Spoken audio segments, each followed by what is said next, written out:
አባቴ አስደነገጥከኝ እኮ። እርጉዝ መሆኔን ረሳሁ እንዴ? ምን የሚያስደነግጥ ነገር አለ? የለም ብለሽ ምን እያረግሽ ነበር እንዴ? አባቴ ፊት ምን ሆነ ነው? ልክ አይደለም እኮ። ማን ነው አባቴን ያስከፋብኝ? አዎ ምናልባት ግን የሬሳቸውን ፎቶ ሊሆን ይችላል የምልክልህ። ቆይ ማን ነኝ ብለሽ ነው የምታስቢው? እኔ እኮ ማርኮ ነኝ። ማንንም አልፈራ። ይሄን ያደረግሽው ራስሽ ነሽ። ከአንቺ ውጭ ማንም አያደርገው። ይሄኛው ማርኮ ደግሞ አታውቂው። ማርኮ በከንቱ አትልፋ። ሶሎሜ አይደለች። ቆይ ማን አባህ ነህ? ምንድን ነው የምትፈልገው? ምን ለማድረግ እየሞከርክ ነው? እኔን ለማግኘት? እኔ እኮ ያንተ ጥላ ነኝ። መቼም አታገኘኝም። እኔ አንተን ማግኘት እስካልፈለግኩ ድረስ መቼም አታገኘኝም። እኔ ደግሞ አንተን ማግኘት ባልፈልግ ነው የሚሻለው። ማለቴ ለአንተ ስል። ማነህ? ማነህ አንተ? ፈሪ፣ በጣም ፈሪ ነህ። ወንድ ኮንክ ፊት ለፊት አትወጣም ነበር?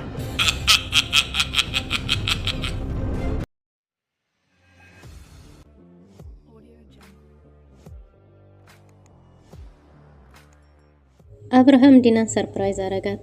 ልዩ ዲናን ሳቤላ እየጠበቀች ነው። አሁን የማትሄጂላት ከሆነ እናት እንደሌላትና ብቸኝነት ይሰማታል። ከአንቺ ጋር ያላትን ፍቅር ይቀንሳል። ስለዚህ በሳቤላ አይን ያለሽን እይታ ላለማጣት አሁን ቶሎ ብትሄጂላት ይሻላል ብላታለች። ይህንንም ያደረገችው እንግዲህ ልዩ ዲና እንደዚህ አስጨንቋት ስራዬ ብላ የምታቃጥለው ወረቀት የሆነ አስፈላጊ ሚስጥር ቢኖረው ነው ብላ ነበር። ግን ደግሞ ጥርጣሬዋም ትክክል ሆኗል። ዶክተር ርብቃ ልዩን አስጠነቀቀቻት። ከዚህ በኋላ ምንም አይነት ስተብሰሪ አንቺን የምታገስበት ምንም አቅም የለኝም ብላታለች። ማርኮን አጣብቂኝ ችግር ውስጥ ገብቷል። ማርኮን ሰሎሜ ትሆናለች እንጂ ከሷ ውጪ ስለኛ ሚስጥር ማንም ሰው የሚያውቅ ስለሌለ ሌላ ማንም ሰው ይህንን ፖስታ ሊልክልን አይችልም ብሎ እርግጠኛ ሆኖ ነበር ሊያናግራት የሄደው። ግን ደግሞ ሰሎሜ ብትልክለት እንኳን ቢከዳት እንጂ አሁን እንዳልሆነ ያኔም ደግሞ የልጆቹን አስክሬን እንጂ ፎቶ እንደማትልክለት አስረግጣ ነግረዋለች። በዚህን ጊዜ እንግዲህ ማርኮን አላምንሽም እያለ ከሷ ጋር ሲከራከር ነበር ስልክ የተደወለለት። ስልኩንም ባነሳው ጊዜ ለማርኮን እንደ ጥላው እየተከተለው እንደሆነና መቼም ቢሆን ካጠገቡ እንደማይርቅ ግን ደግሞ ፊት ለፊት የማይወጣውም ለሱ አስቦለት እንደሆነ የላከችለት ሰሎሜ ሳትሆን እሱ ራሱ እንደሆነ ነግሮታል። ማርኮን ሰሎሜ እንዳላከችው ቢያረጋግጥም ግን ደግሞ ጠላቱ ማን እንደሆነ ማረጋገጥ አልቻለም። ዲና ያልጠበቀችው ችግር ገጥሟታል። እንዴ እስከዛሬ ሁሉ አብርሃም ይለማመጠኛል የልጄ እናት ብሎ ፈገግ ብሎ ይጠብቀኛል ስትል ምን ቢፈጠር ነው ቤቴ ውስጥ ያለው ችግር ምንድነው እያለ ብቻውን እያወራ ነበር አብርሃም የመጣው። ቤት ድንገት በገባ ጊዜ ልጆቼ ነበር ያለችው። አብርሃም ምናልባትም ንዴት ላይ ስለሆነ ልብ ብሎ ይሄን ነገር አልሰማው ይሆናል። ግን ደግሞ ልጆቼ ባለች ጊዜ ምን ሆንሽ ምን አስደነገጠሽ እያላት ነበር። እንደ አባቴ አስደነገጥከኝ ብላለች። እንዴ አስደነገጥከኝ እኮ ምን ሆነ ነው ባለችው ጊዜ ምን አስደነገጠሽ? ምን የሚያስደነግጥ ነገር አለ? የለም ብለሽ ምን እያደረግሽ ነበር ያላት። ስሬስ ሆኖ ነበር አብርሃም ከምን ጊዜውም በላይ ፊቱ እጅግ በጣም ያስፈራ ነበር። ሰላም ሰላም፣ ውድና የተወደዳችሁ ውድ ቤተሰቦች እንደምን አላችሁ? በያላችሁበት የዓለም ዳርቻ ሰላማችሁ በዘት ተረፍ ይበል እያልን በአዲስ መተናል። በቅንነት ላይክ፣ ሼር፣ ሰብስክራይብ እያደረጋችሁ ቤተሰብ አድርጉን። በባለፈው ክፍል እንዴት ተመለከትነው ሳቤላ ተከታታይ ድራማ እንግዲህ አብርሃምና ሙልጭ እንዲሁም ልዩ የተጣሉበት ከባድ ግጭት የተፈጠረበት ዕለት ነበር። እናም እንግዲህ ሙልጭም እጅግ በጣም ተናዶ ስለነበረ ልዩን ለማግኘት ሄዶ ልዩን በጣም እንደሚወዳት እንደሚያፈቅራት፣ በሷ በኩል ደግሞ ያለውን ስሜት ለመረዳት በአንቺ በኩል ለኔ ያለሽ ስሜት ምንድነው? ማወቅ ፈልጋለሁ፣ ባክሽ ንገሪኝ እያላት ነበር። ልዩም እንደዚህ አይነት ነገር እኮ በስልክ ልናወራ እንችል ነበር፣ እንዴት ስትት ብለህ እስከ ቤት ትመጣለህ ብለው ነበር። ሙልጭም በቃ በስልክ እናውራ አሁን ሄድ ባክ ብትለውም በተደጋጋሚ ስደውል መቼ ያነሳሽልኝን ስልክ ነው በስልክ የምናወራው? በዛ ላይ ደግሞ እንዴት እኔ ላይ ስልክ ትዘጊብኛለሽ? ከኔ የተሻለ አጊተሽ ነው ወይ እያለ ሙልጭ እጅግ በጣም ተናዶ ስሜታዊ ሆኖ እየተናገረ ነበር። ሳቤላም እናቷን አጊታ ስለነበረ እጅግ በጣም ደስ ብሏት ፈገግ እያለች ብቻዋን ቆማ ነበር። በዚህን ጊዜ አብርሃም ልጄን ያስደሰተልኝ ምን ብታገኝ ነው? ልጄ ምንድነው ያገኘችው እያለ ነበር። ሳቢላም እንግዲህ የተደሰተችው የልዩን አክስት እንዳገኘች እንደሆነ ነግረዋለች። ግን ደግሞ ሳቢላ ለአባቷ ለመናገር ምንም እያመነታች አልነበረም። ልንገረውና ይገናኙ የሚል ውሳኔም ላይ ደርሳ ነበር። አባቷን ማውሸት ከብዷታል። ግን ደግሞ እናቷ ለትንሽ ጊዜ ልጄ ባክሽ ብላ ቃል አስገብታታለች። ለዛም ሲባል እንግዲህ ሳቤላ የልዩ አክስት ናት። የልዩ አክስት ብታያት አንተን ብትሆን ተወዳታለህ። እጅግ በጣም ሚስኪን ናት። ስታያት በጣም ነው የምታሳዝነው። እኔን ደግሞ ከእሷ ጋር ሲሆን ደስተኛ እንደምሆን ታውቃለህ እያለችው ነበር። የታለች ልዩ ታዲያ ያለውም አብርሃም ከዚህ በፊት እንግዲህ አክስቷ ገጠር እንደሄደች ነግራው ነበር። አብርሃም ቤት ጋብዣትና ልተዋወቃት ይችን አክስትሽን ልጄን በዚህ ልክ ደስተኛ ያረገችልኝን አክስትሽን ቤት ጋብዣትና እባክሽ ልተዋወቃት ብሎ ነበር። ግን ደግሞ ማርዳ ወደ ቤት ተመለሽ ስትባል በጭራሽ አያስ እንደዛ አይሆንም፣ የሆነ ነገር ብለሽ ሀሳባቸውን አስቀይሪ ብላት ነበር። ሀገር ቤት ይጃለሁ ብላ ሀሳቡን ያመጣችውም ማርዳ ነበረች። ግን ደግሞ ልዩ የተቻላትን ያህል ብታደርግም ደብቃ ልታስቀር ባልመቻሏ እንግዲህ ሳቤላ ደብዳቤውንም ፎቶውንም ስለናቷ ስላገኘች ያቺ ስታገኛት የነበረችው ሴት የልዩ አክስት ሳትሆን የራሷ እናት እንደሆነች አረጋግጣለች ማለት ነው። በዚህን ጊዜ እንግዲህ አልበላም አልጠጣም እኔ የምፈልገው እናቴን ብቻ ነው፣ አንቺን ብትሆኚ ዋሽተሽኛል ብላ ልዩን ስትጣላት፣ ልዩም እኔ እንደዛ አላደረኩም እባክሽ ብላ ማርዳን ደውላላ ሳታሳውቃት ነበር ሳቤላን ይዛ ሄደችው። ሳቤላም እናቷን በጣም ተናዳባት ነበር። አትወጅንም፣ እኔና አባቴን አትወጅንም ማለት ነው። እኔ እኮ ፈጣሪን ብዙ ጊዜ ለምኘው ነበር። እኔም እንደ ሌሎች ልጆች እናት እንዲኖረኝ እየተመኘሁ ነበር። እኔም እናቴ ብትኖር እያልኩ እናቴን አምጣልኝ እያልኩ እየጠየቅኩት ነበር። አንቺ ግን አባቴንም ሆነ አባቴንም ሆነ እኔን አትወጅንም። አባቴ እኮ ስላንቺ ሲያወራኝ አንቺ ፍጹም ሴትና እውነተኛ እንደሆን ውሸት እንደማትወጂ በተደጋጋሚ እየነገረ ነበር ያሳደገኝ። አንቺ ግን ይህ ዋሽተሽኛል፣ የልዩ አክስት ሳትሆኚ የልዩ አክስት ነኝ ብለሽ ተዋወቅሽኝ። አሁን ደግሞ ቤት እንሄድ ስልሽ ልትሄጂ አልፈለግሽም። እኔን ስታይ ደግሞ በጣም ተናደሻል፣ ልዩንም እየተቆጣሻት ነው ብላ ነበር። ማርዳን በዚህ ጊዜ እጅግ በጣም ተደናግጣለች። ማርዳ መሞቻሽ ደርሷል ስለተባለች አምላኳን ተጨማሪ እድሜ እንዲሰጣት እየጠየቀችው ነው። እባክህ ለዚች ለሚስኪን ለህፃን ልጅ ስትል እያለች እየተማጸነችው ነው። ማርዳ ልጇን ካገኘች በኋላ ለመኖር የጓጓች ትመስላለች። እስከዛሬ ድረስ ሞቻለች ስትባል ምንም አይነት ፍርሃት ባይኖርባትም አሁን ግን እጅግ በጣም እየፈራች እየተጨነቀች፣ ቀኑ በጨመረ ቁጥር ፍርሃቷም እየጨመረ መጥቷል። ለዛም እንግዲህ ማርዳ ቤተሰቤን ለረጅም ጊዜ ከነሱ ጋር ላልኖር በመለየቴ እነሱን ላለመጉዳት ብላ ነበር ከነሱ የራቀችው። ግን ደግሞ ያሰበችው እንዳሰበችው አልሆነምና አሁን ደግሞ እንግዲህ እንዴት አርጌ ነው አብርሃምን ማግኘት የለብኝም የሚለው ውሳኔ ላይ ደርሳለች። ግን ደግሞ ሳቤላ ከዚህ በኋላ ጥላት እንዳትሄድ ቃልም ማስገብታታለች። ግን ደግሞ ይሄንን ሳቤላ መታገስ አልችልም፣ እኔ አባቴን እያየሁት መዋሸት አልችልም እያለቻት ነው ለልዩ። ልዩም የእናቷን ቃል እንድታከብር በተደጋጋሚ እየነገረቻት ነው ማለት ነው። እና ሁኔታለች ባለ ጊዜ አብርሃም ልዩ ከሙልጭ ጋር እንደሆነች ስትነግረው ሙልጭን እንግዲህ በዛን ሰዓት ነበር ስሜታዊ ሆኖ አብርሃም የተናገረው። ሙልጭም ስሜታዊ ስለነበረ የቤቱን ሙሉ በሙሉ ሚስጥር ዘርግፎ የተናገረው። ግን ደግሞ አብርሃም ለወዲያው ተናዶ ሌባ ቢለውም ግን ደግሞ ሙልጭ እውነት እንዳለው ተረድቶ ስለነበረ ከስር መሰረቱ ነገሩን ማጣራት አለብኝ ብሎ ሙልጭ ወደ ያለበት ቦታ ድረስ ሄዶ ነበር ማለት ነው። እና ሙልጭም ያለበት ቦታ ድረስ ሄዶ ሲያናገረው ሙልጭ የማውቀውን ሁሉ እኮ ነግሬህ ነው የመጣሁት፣ ምንም ያስቀረሁት ነገር የለም።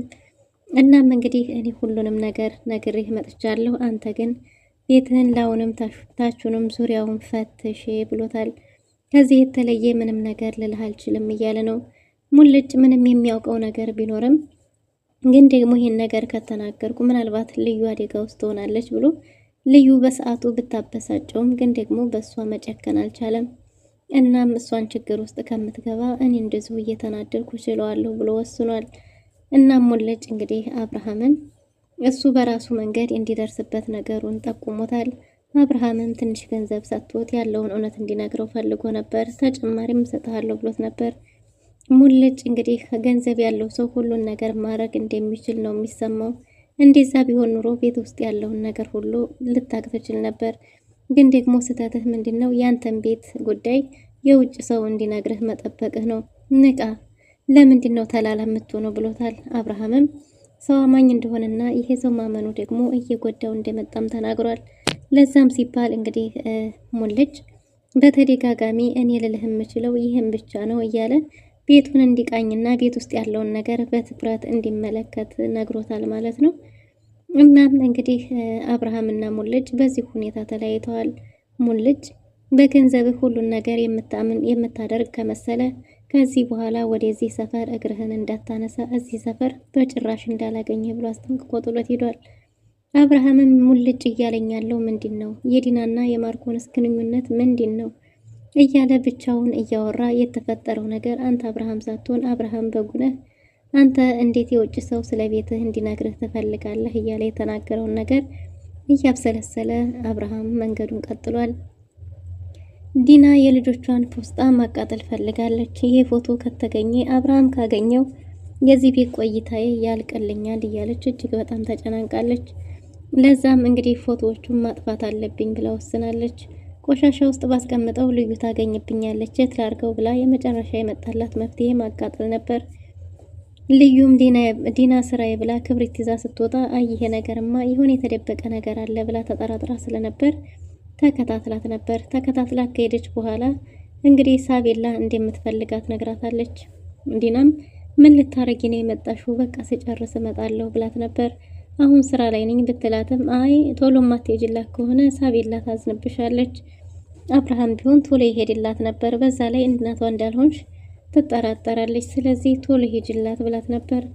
ለነገሩ እውነት እኮ ነው በመከራ ያስኳትን ልጅ ብላ ተነስታ እንግዲህ ዲና ወደ ሳቤላ ክፍል ሄዳለች ማለት ነው። በዚህን ጊዜ ከተቃጠለው ፎቶ ውስጥ መርጣ እንደምንም አቀጣጥላ የዲናንና የልጆቿን ፎቶ ማየት ችላለች ማለት ነው። ልዩ ይሄንን ፎቶ ካገኘች በኋላ በጣም እየተገረመች ነበር። ልጅ አላት ማለት ነው። ምንድን ነው ለምንስ ነው ማጥፋት የፈለገችው እያለች እንደምንም እሳቱን በውሃ አጥፍታ ቀጣጥላ ፎቶዎቹን ለመመልከት ችላለች። ፎቶዎቹን አቀጣጥላ ይሄ ወጣች እያለ ድንገት ማርኮልን ሲያገኛት መንገድ ላይ በእጇ ወደ ኋላ ጨምድዳ ይዛ ነበር። እናም እንግዲህ ዲናም ወደ ሳቤላ ክፍል ስትሄድ ሳቤላ እንደተለመደው የእናቷን ፎቶ አቅፋ ተኝታለች። ሳቡዬ እያለች ዲና ልታናግራት ብትሞክርም ሳቤላ ግን ተኝታ ስለነበረ ምላሽ አልሰጠቻትም። ዲና በሄደችበት ጊዜ ሳቤላ እንቅልፍ ስለወሰዳትና ስላልነቃች ያቺ ከይሲ ምን ለማድረግ እየሞከረች ነው እያለች ስለሷ እያሰበች ነበር የተመለሰችው። እንግዲህ መንገድ ላይ ማርኮንና ዶክተር ርብቃን አግኝታቸው ነበር። ማርኮንም ቆንጆና አማላይ እንደሆነች ጭምር እየነገራት ግን ደግሞ ባህሪዋ ከመልኳ ጋር እንደማይሄድ እየነገራት ነበር። በዚህን ጊዜ ዲና ይህን እየተመለከተች ለካ እኔም ብቻ ሳይሆን ሌላ ሴቶችንም ይንከባከባል እያለች በቅናት እየተንጠረጠረች ነው። ማርኮንም የዶክተር ርብቃን ጸጉርሽን ላስተካክልልሽ ብሏት ነበር። ዶክተር ርብቃም አጋዥ አያስፈልገኝም እኔ ራሴ ለራሴ በቂ ነኝ ብላለች። እንግዲህ ማርኮንም ዶክተር ርብቃን ስለ አንዳንድ ነገሮች አብርሃምን ዛሬውኑ ማታ መስራት ስራዋን መጀመር እንዳለባት እየነገራት ነበር። እሷም የሚሄድበት አለኝ ብላ ተነስታ ሄዳለች።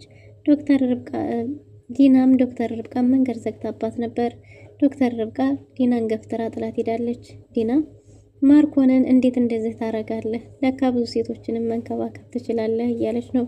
ማርኮን እንዴት በዚህ ሰዓት ስለ እንደዚህ አይነት ነገር ታስቢያለሽ? ስንት አጣብቂኝ መሃል ገብተን እያላት ነበር። እሷም መጨነቅህንማ ተመለከትኩኝ እኮ እያለች እየተሳለቀችበት ነበር።